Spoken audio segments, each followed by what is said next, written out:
What happens when one of Hollywood's most beloved actors walks into what should be a routine interview, only to find himself under attack from a host who seems determined to make headlines at his expense? Today we're diving into the explosive confrontation between Michael J. Fox and Joy Behar that left viewers stunned and ultimately led to Fox being escorted off the View set. This isn't just another celebrity interview gone wrong. This is a masterclass in how media bias and personal agendas can turn a simple conversation into a battlefield. Make sure you subscribe and drop a comment below, because this story will leave you questioning everything you thought you knew about daytime television. The green room at the View studio buzzed with the usual pre-show energy. Michael J. Fox sat quietly in his chair, reviewing his talking points for what was supposed to be a straightforward promotional interview for his latest Parkinson's Research Foundation initiative. His publicist, Sandra, paced nearby, checking her phone for last-minute updates. "Michael, they've bumped up your segment. You're going on in the first block instead of the second," Sandra informed him, her voice carrying a hint of concern. "That's fine," Michael replied, his voice steady despite the slight tremor that had become more pronounced over the years. "I'm ready to talk about the Foundation's new research partnerships. The work we're doing with stem cell therapy is really promising." What Michael didn't know was that in the main studio, Joy Behar was having a very different conversation with her producers. She had just finished reading through her notes, and her expression was far from pleased. "I don't understand why we're giving this guy a platform," Joy muttered to her producer Rachel, who stood beside her desk. "He's been pushing this research agenda for years, and frankly, I think people are getting tired of the sob stories." Rachel shifted uncomfortably. "Joy, the audience loves Michael J. Fox. His foundation has raised millions for Parkinson's research, and he's incredibly respected." "Respected by who?" Joy shot back, her voice taking on that familiar edge that regular viewers knew all too well. "Look, I get that he's sick, but that doesn't mean we have to give him a free pass to promote whatever cause he wants. This is supposed to be a news show, not a charity telethon." The other co-hosts, Whoopi Goldberg, Sarah Haynes, and Alyssa Farah Griffin, were reviewing their own notes when they overheard Joy's comments. Whoopi looked up with a frown. "Joy, what are you talking about? Michael J. Fox is coming on to discuss breakthrough research that could help millions of people. That's exactly the kind of story we should be covering." Joy waved her hand dismissively. "Whoopi, you're too soft. This guy's been dining out on his diagnosis for decades. At some point, we need to ask the hard questions. How much of this foundation money is actually going to research versus administrative costs? Why should taxpayers fund stem cell research when there are other priorities?" Sarah Haynes looked genuinely confused. "Joy, his foundation has one of the highest efficiency ratings of any major charity. Over 85% of donations go directly to research funding." "According to who?" Joy challenged. "According to his own foundation's marketing materials? Come on, Sarah, you're smarter than that." Meanwhile, back in the green room, Michael was doing his final preparation when Sandra's phone rang. It was Rachel, the producer. "Sandra, I need to give you a heads up." Rachel's voice was tense.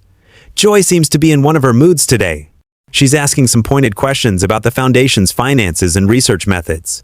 I just wanted Michael to be prepared." Sandra's face darkened. "What kind of pointed questions? This was supposed to be about the new stem cell partnerships and the progress they're making." "I know, and that's still the plan. But Joy has been vocal about wanting to ask tougher questions. She feels like Michael gets too easy of a ride in interviews." "Are you kidding me?" Sandra's voice rose slightly. "Michael J. Fox gets an easy ride? The man has been living with Parkinson's for over 30 years and has dedicated his life to finding a cure. What exactly does she think is soft about that?" Michael, overhearing the conversation, gently touched Sandra's arm. "It's okay. I can handle whatever questions she has. I've been dealing with skeptics and critics my entire career. The research speaks for itself."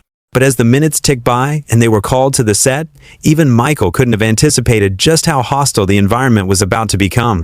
As he walked through the backstage area, he could hear Joy's voice echoing from the studio, and her tone was anything but welcoming. "Ladies and gentlemen, our next guest claims to be making groundbreaking progress in Parkinson's research. But today, we're going to dig a little deeper into what that really means," Joy was saying to the live audience during the commercial break. Whoopi shot her a warning look. "Joy, let's keep this professional." "I am being professional, Whoopi. Professional means asking the questions that other interviewers are too starstruck to ask." As Michael made his way to the guest chair, the studio lights felt unusually bright, and the atmosphere was charged with an energy that felt more like a courtroom than a talk show. He settled into his chair, adjusted his microphone, and smiled at the panel of co-hosts. Though he couldn't help but notice, Joy's expression was notably cold. "Welcome back to The View," Whoopi announced as they returned from commercial. We're here with actor and activist Michael J. Fox, who is here to talk about his foundation's latest research initiatives. Michael, it's great to have you here, Sarah said warmly. Can you tell us about these new partnerships you formed with research institutions? Michael smiled, grateful for the softball opening. Thank you for having me. We're really excited about our collaboration with Johns Hopkins and Stanford. We've identified some promising pathways for stem cell therapy that could potentially slow or even reverse some of the motor symptoms of Parkinson's. That sounds amazing, Alyssa chimed in. How close are we to actual treatments being available to patients? Well, we're still in early trials, but the preliminary results are encouraging. We're looking at a timeline of perhaps 5 to 7 years before we might see these therapies widely available, assuming continued funding and regulatory approval. It was at this moment that Joy decided to pounce. Michael, I have to ask you something that I think our viewers are wondering about, Joy interrupted, her voice taking on a prosecutorial tone. You've been running this foundation for over 20 years, and you're always asking for more money, more donations, more government funding. At what point do we say enough is enough? The studio fell silent. Michael's expression shifted from surprise to confusion. I'm sorry, Joy, I'm not sure I understand the question. Well, let me be more direct, Joy continued, leaning forward aggressively. Your foundation has raised hundreds of millions of dollars, and yet here you are, still asking for more money, still promising breakthroughs that seem to always be just around the corner. Don't you think people have a right to question whether this is really about finding a cure, or just about keeping the Michael J. Fox brand alive? The accusation hung in the air like a toxic cloud. Michael's face went through a series of emotions, shock, hurt, and then a steely determination that viewers rarely saw from the typically gentle actor. The other co-hosts looked mortified, with Whoopi actually gasping audibly. Joy, what are you doing? Whoopi whispered, but her microphone picked it up, broadcasting her dismay to millions of viewers. Michael took a deep breath, his hands visibly trembling, not just from his condition, but from the sheer audacity of what he just heard. When he spoke, his voice was quiet but firm. Joy, I have to say, in 35 years of doing interviews, that might be the most insulting question I've ever been asked. Oh, come on, Michael, Joy shot back, completely undeterred. Don't play the victim card with me. You've built an empire on this disease. Book deals, speaking fees, foundation galas, where celebrities pay thousands of dollars to feel good about themselves. At some point, someone has to ask the hard questions. Sarah Haynes looked like she wanted to crawl under the table. Joy, I think maybe we should focus on the actual research achievements. No, Sarah, this is exactly what we should be talking about, Joy continued, her voice getting louder and more aggressive. I'm tired of everyone treating celebrities like they're saints just because they get sick. Michael, your foundation's tax filings show that you personally receive compensation as a board member. How much money have you made off your own disease? The studio audience began to murmur uncomfortably. Several people could be heard saying, this isn't right, and leave him alone. But Joy was just getting started. Michael's composure was remarkable, but viewers could see the pain in his eyes. Joy, I think you've been misinformed about how charitable foundations work. I don't receive any compensation from the Michael J. Fox Foundation. In fact, my wife and I have donated millions of our own money to the research efforts. According to who? Joy challenged. Your own accountants? Your own PR team? Michael, you're asking me to just take your word for it, and frankly, I'm not willing to do that anymore.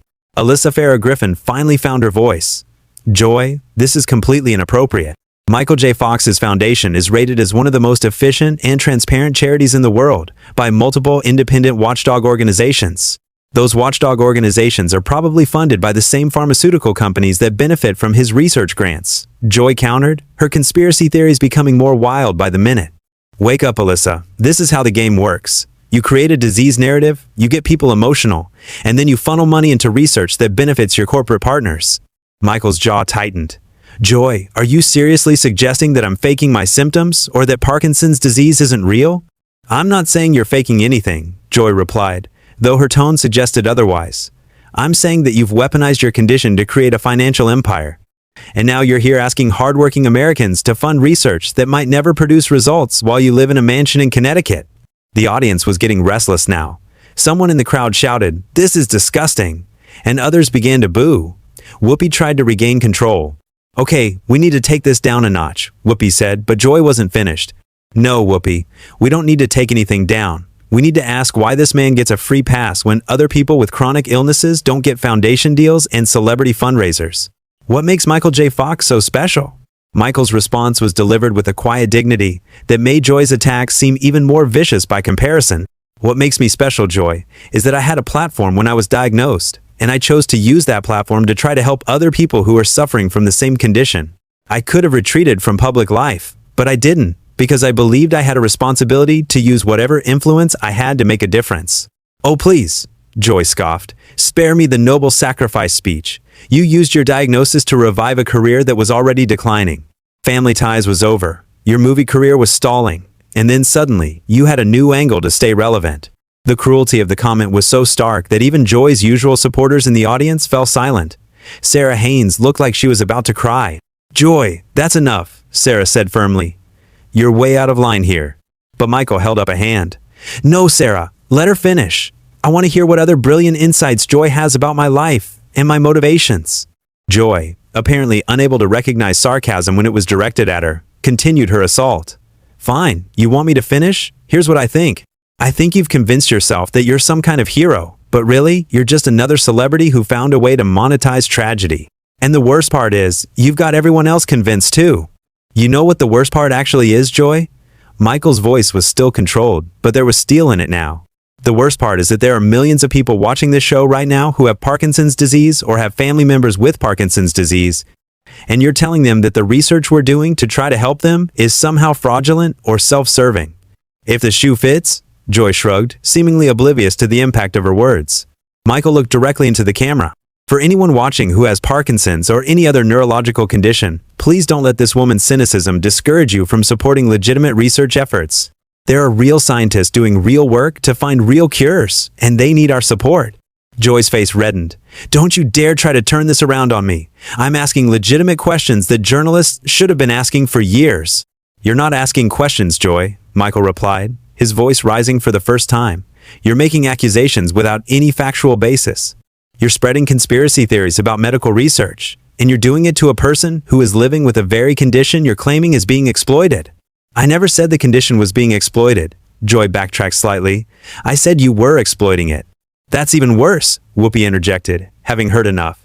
Joy, you need to apologize right now. I'm not apologizing for doing my job, Joy shot back.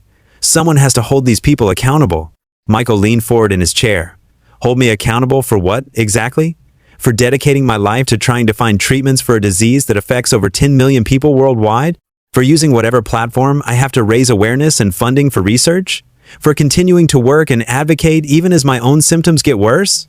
For making millions of dollars while doing it, Joy replied without missing a beat. The studio erupted. The audience began booing loudly, and several people stood up and headed for the exits. Whoopi was frantically signaling to the producers to cut to commercial, but Joy kept talking. You all can boo me if you want, but somebody has to ask these questions. Somebody has to point out that Emperor has no clothes. Michael's response was measured and devastating. Joy, the only person here without clothes is you. You've exposed yourself as someone who would rather attack a person with a chronic illness than do 5 minutes of research about the work his foundation actually does. The tension in the studio had reached a breaking point. Joy's face was flushed with anger, and she seemed completely oblivious to the fact that she had lost not just the audience, but her own co-hosts as well. What happened next would go down as one of the most shocking moments in daytime television history. You know what, Michael? Joy's voice took on a mocking tone that made everyone in the studio cringe. Maybe if you spent less time at fancy galas and more time actually in the lab, you might have found a cure by now. The comment was so cruel, so completely tone-deaf, that it seemed to suck all the oxygen out of the room. Michael's face went pale, and for a moment, his trademark composure finally cracked. Excuse me? Michael's voice was barely above a whisper, but the hurt in it was unmistakable. Whoopi had heard enough. That's it. We're done here. Joy, you've completely lost your mind. But Joy wasn't backing down. I'm lost? I'm the only one here with the courage to ask real questions. Everyone else is too starstruck to do their job. My job, Sarah Haynes said, her voice shaking with emotion, is not to attack guests who come here in good faith to discuss important issues. My job is not to spread conspiracy theories about medical research. Oh, spare me the righteousness, Sarah, Joy snapped. You're all acting like I committed some kind of crime. I asked tough questions. That's what journalists do. Michael finally stood up from his chair, his movement deliberate and dignified despite the visible tremor in his hands. Joy, I've been interviewed by some of the toughest journalists in the world. Mike Wallace, Barbara Walters, Anderson Cooper. None of them ever felt the need to question my basic humanity or suggest that I was profiting from my own suffering. Well, maybe they should have, Joy shot back, seemingly incapable of recognizing when to stop. No. Michael's voice was firm now, stronger than it had been all morning. Maybe you should learn the difference between journalism and cruelty. Maybe you should understand that asking tough questions doesn't mean abandoning basic human decency. The audience erupted in applause, a thunderous response that lasted nearly 30 seconds. Joy looked around, clearly frustrated that her attacks weren't resonating with anyone. You can all applaud if you want, Joy said into her microphone. But in 6 months when he's back here asking for more money with another sob story, remember this conversation. That was the final straw. Michael looked directly at Joy, and when he spoke, his words carried the weight of 3 decades of experience dealing with his condition and the people who doubted him. Joy, I want you to listen to me very carefully. In my 30 years of living with Parkinson's disease, I have met thousands of patients and families who are dealing with this condition. I have seen people lose their ability to walk, to speak, to feed themselves. I have watched brilliant minds trapped in bodies that no longer respond to their commands. And in all that time, through all of that pain and struggle, I have never encountered anyone as callous and cruel as you have been here today. The studio was dead silent. Even the camera operators had stopped moving. Michael continued, You want to question my foundation's finances? Fine, they're public record. You want to question the effectiveness of our research? Great. Talk to the scientists at Harvard, Stanford, and Johns Hopkins who are doing the work. But don't you ever suggest that people who are suffering from neurological diseases are somehow less deserving of help because you don't like the messenger. Joy, for the first time all morning, seemed momentarily speechless. But she quickly recovered her antagonistic stance. I never said people don't deserve help, she protested weakly. Yes, you did, Alyssa Farah Griffin interjected. You said it when you suggested that Michael's foundation is somehow fraudulent. You said it when you implied that Parkinson's research is a scam. You said it when you mocked him for not finding a cure fast enough. Michael began removing his microphone. I came here to talk about hope, to talk about genuine scientific breakthroughs that could help millions of people. Instead, I've been subjected to a character assassination based on nothing but cynicism and conspiracy theories. Where are you going? Joy demanded, as if she had any right to control the situation at this point. I'm leaving, Michael said simply. I don't have to sit here and listen to someone question my integrity and my motives, when all I've ever tried to do is help people who are going through what I'm going through. Whoopi stood up as well. Michael, I am so sorry. This is not what The View is supposed to be about. I know it's not, Whoopi, Michael replied graciously. You've always been a class act. This isn't on you. But Joy wasn't finished. You can walk out if you want, but that doesn't change the questions I raised. Running away doesn't make you right. Michael stopped and turned back to face her one final time. Joy, I'm not running away from your questions. I'm walking away from your cruelty. There's a difference, though I don't expect you to understand it. Don't be so dramatic, Joy called out as Michael headed toward the exit. This is what real journalism looks like. Michael paused at the edge of the set and addressed the audience directly. Ladies and gentlemen, real journalism is about seeking truth and informing the public. What you witnessed here today was something else entirely. To anyone watching who has Parkinson's or any other condition that affects your daily life, please don't let this discourage you from advocating for yourself and seeking the help you deserve. As Michael walked off the set, the audience gave him a standing ovation that lasted over a minute. Several people in the crowd were openly crying, and many were shouting support for him and criticism of Joy. Joy, incredibly, seemed to interpret this as vindication. See, this is exactly what I'm talking about. He can't handle tough questions, so he plays the victim and gets everyone emotional. Sarah Haynes had tears in her eyes. Joy, what you did here today wasn't journalism. It was bullying. It was cruel. And it was wrong. I disagree, Joy replied defiantly, and I'd do it again. The producers were frantically signaling from off camera, trying to get the show back on track, but the damage was done. Whoopi looked directly into the camera. We're going to take a break, she announced, her voice heavy with emotion. When we come back, we'll have a very different conversation. But as the cameras stopped rolling and the studio lights dimmed, it was clear that something fundamental had shifted. Joy sat alone at the panel, isolated from her co-hosts and facing an audience that had completely turned against her. Meanwhile, backstage, Michael J. Fox was surrounded by crew members and staffers who wanted to apologize for what they had witnessed. The confrontation that was supposed to be Joy's moment of journalistic triumph had instead revealed her to be exactly what Michael had called her, cruel and callous. Someone who had weaponized another person's suffering for the sake of creating controversy. For viewers at home, the choice between the dignified man fighting a devastating disease and the host who attacked him for it wasn't really a choice at all. As Michael left the building that day, he carried himself with the same grace and dignity he had shown throughout his career. Joy Behar, on the other hand, had shown the world exactly who she really was, and no amount of backtracking would ever erase that revelation. The interview that was supposed to promote hope and scientific progress had instead become a masterclass in the difference between asking tough questions and simply being tough to watch. And for anyone who witnessed it, the real question wasn't about research funding or celebrity activism. It was about basic human decency and whether some people simply don't possess it. If you made it this far, make sure to subscribe to stay updated on the latest celebrity news and behind-the-scenes drama. And drop a comment below. What do you think Joy Behar's real motivation was for attacking Michael J. Fox so viciously? Was it genuine?